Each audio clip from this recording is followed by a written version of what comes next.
অবসরপ্রাপ্ত আইপিএস এর অস্বাভাবিক মৃত্যু। মৃতের নাম গৌরব দত্ত। মঙ্গলবার সল্টলেকের বাড়িতেই তাকে হাতের শিরা কাটা অবস্থায় উদ্ধার করা হয়।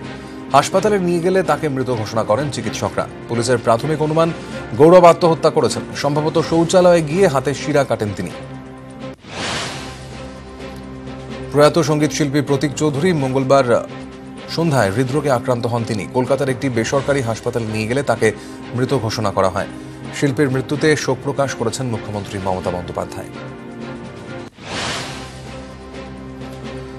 উলুবেড়িয়ার বীরশিবপুরের কাছে ৬ নম্বর জাতীয় সড়কে দুর্ঘটনা। নিয়ন্ত্রণ হারিয়ে উল্টে গেল দূরপাল্লার বাস। দুর্ঘটনায় আহত ১০ বাস যাত্রী। বাসটি ঝাড়খণ্ড থেকে কলকাতা যাচ্ছিল। আহতরা উলুবেড়িয়া মহকুমা হাসপাতালে ভর্তি। ক্যানিংয়ের দিঘির পাড়ে বাড়িতে আগুন। আগুনে পুড়ে মৃত্যু বৃদ্ধার। মৃতার নাম রেণুকা মণ্ডল। বাড়িতে একাই ছিলেন তিনি। প্রতিবেশীরা আগুন দেখে দমকলে খবর দেন।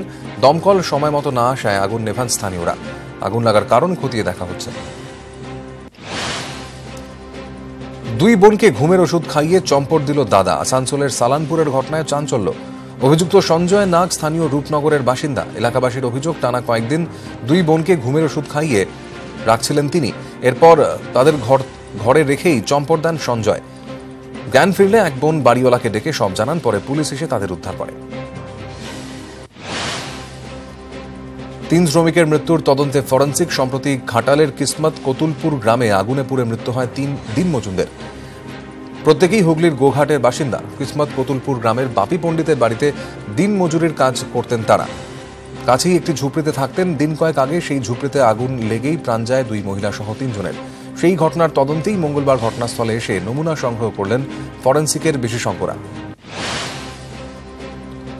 অবৈধ মদের কারবার রুখতে পশ্চিম মেদিনীপুর জেলা জুড়ে অভিযান চালালো আবগারি দফতর। সুপারের নেতৃত্বে জেলার নানা অংশে অভিযান চালায় আবগারি দফতরের আধিকারিকরা।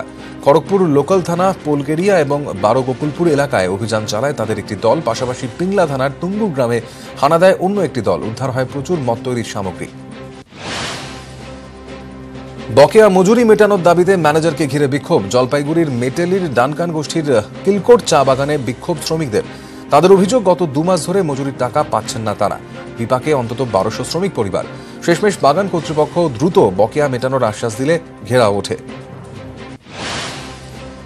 ফের চিতাবাঘের দেহ উদ্ধার। ঘটনাটি আলিপুরদুয়ারের চুয়াপাড়া চা বাগানের বক্সার জঙ্গল লাগোয়া এলাকায় উদ্ধার হয় পূর্ণবয়স্ক ওই চিতাবাঘের দেহ।